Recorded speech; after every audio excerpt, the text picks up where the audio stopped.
नमस्कार मित्रों और मेरे प्यारे भाइयों और बहनों आज আমি কথা পাতিম দুৰ্গা পূজাৰ শপিংৰ ওপৰত যি অলমোস্ট সকলো ছোৱালীৰ এটা প্ৰিয় কাম কিন্তু লৰাসকলৰ বাবে এখন ভয়ানক সিনেমা যদি আপোনাৰ প্ৰেয়সী অথবা পত্নী আছে তেন্তে এই ভিডিওটো হ'ব পাৰে আপোনাৰ বাবে খতৰনাক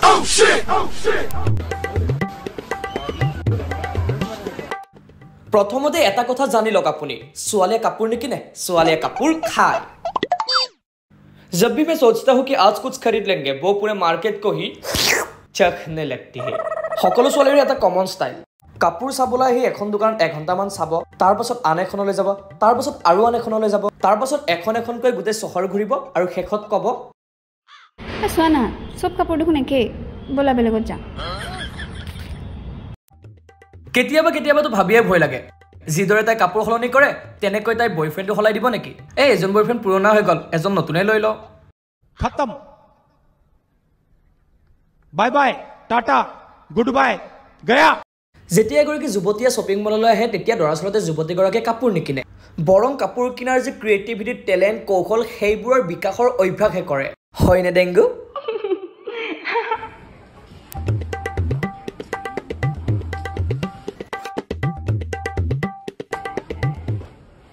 ইয়াতো আৰম্ভণিহে যেতিয়া এগৰাকী ছোৱালীয়ে শ্বপিং আৰম্ভ কৰে তেতিয়া ছোৱালীৰ বিজনেছ ষ্ট্ৰেটেজিৰ লেভেল ইমানেই হাই হৈ যায় যে ছোৱালীগৰাকীৰ সন্মুখত যদি আপুনি 10 জোৰ কাপোৰ আনি দিয়ে 10 জোৰ কাপোৰৰ বায়'ডাটা জাগাতে বনাই দিব মুঠতে কাপোৰ কিনিবই হয়নে দাদা ইয়ো আৰু যেতিয়া ছোৱালীয়ে দোকানলৈ আহি কাপোৰ দেখে তেতিয়া তেওঁলোকৰ চেহেৰাটো দেখি এনে লাগে যেন তেওঁলোকে কাপোৰ দেখা নাই তেওঁলোকে চকলেটহে দেখিছে এটো ভাল লাগিছে না এটো ভাল লাগিছে না এটো বেয়া নহয় এটো চানা ধুনিয়া না আৰু মই মনে মনে ভাবো যদি এনেদৰে চলি থাকে ছোৱালীবোৰে বয়ফ্ৰেণ্ড হলাবলৈ এনেকৈ কৰিব নিলিয়া সোনা লডুমান হ্যান্ডসাম মই কি কৰিব লাগে সোনা ও ধুনিয়া জিএফজনী যে তাতকেও ধুনিয়া কি কলা নাই মানে তাতকেও ধুনিয়া তুমি ধুনিয়াতে খুনিয়া থাকে যদি আপোনাৰ গাৰ্লফ্ৰেণ্ডে পূজাৰ সময়ত শ্বপিং কৰিম বুলি ওলাই তেন্তে আপুনি আপোনাৰ বিপি চেক কৰিবলৈ নাপাহৰিব কাৰণ পূজাৰ সময়ত মাৰ্কেটত সকলোতে সেল আৰু অফাৰ থাকে যি দেখি ছোৱালীসকলৰ হাৰ্টবিট আৰু বেছি ফাষ্ট হৈ যায় আৰু লৰাবোৰৰ বিপি जब लड़की मार्केट में सेल और ऑफर देखती है तो उनके आंखों में ऐसा नशा होता है जैसे वो पहली बार वो वाला वीडियो देख रहा है যেতিয়া এজনী ছোৱালীয়ে কাপোৰৰ বজাৰ কৰি থাকে তেতিয়া ছোৱালীজনে জানেনে কি বুলি কয় এই জোটো মই মোৰ বয়ফ্ৰেণ্ডৰ কাৰণে লৈ আছো সোনা এটো ধুনিয়া লাগিছে ন এটো চা ভাল লাগিছে ন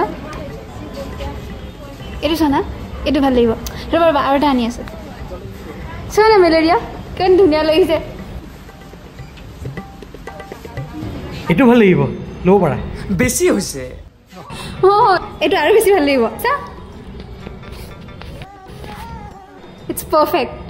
ये भगवान क्या जुलुम है দেখিলেই নহয় বাকিখিনি ইতিহাস এনেদৰে আপুনি হেঙাৰ হৈ ৰৈ যাব যদি আপুনি আপোনাৰ গাৰ্লফ্ৰেণ্ড বা পত্নীক শ্বপিং কৰিবলৈ লৈ আহিছে এনে অৱস্থাত মনৰ পৰা এটাই বাক্য ওলায় কেতিয়াবাতো এনে লাগে যেন তেওঁলোকৰ শ্বপিং লিষ্টত BF-ৰ নামো থাকে যদি এজন ভাল লগা নাই সেইজন লৈ লওক 1000 টকাৰ বস্তু 100 টকা দাম মাতে দোকানে মূৰ খাব এতিয়া এইটোৱে ছোৱালীৰ বাৰ্গেনিং ষ্টাইল যেতিয়া এজনী ছোৱালী এযোৰ কাপোৰ কিনে তেতিয়া তাই বাৰবাৰ নিজকে আইনাত ইমানেই চাই যেন তাই কেটৰিনা কেফ হে আৰে বাবা বাৰবাৰ আইনাত চাই থাকিলে কিবা ৰূপটো বেলেগ দেখি নেকি যদি আপুনি গাৰ্লফ্ৰেণ্ডক লৈ পূজাৰ বজাৰ কৰিবলৈ যায় তেন্তে বিশ্বাস কৰক আপোনাৰ এমাহৰ দৰমহা এদিনতে শেষ হ'ব এদিনতে নহয় এঘণ্টাতে ও হয় নেকি বলা ডেংগু গতিকে মিত্ৰ এইবাৰ দুৰ্গা পূজাত শ্বপিং কৰিবলৈ ওলোৱাৰ পূৰ্বে স্বাস্থ্যৰ যতন ল'ব আৰু মনত ৰাখিব কাপড়ে বদলনা আसान है लेकिन प्यार से बढ़कर कोई ऑफर नहीं है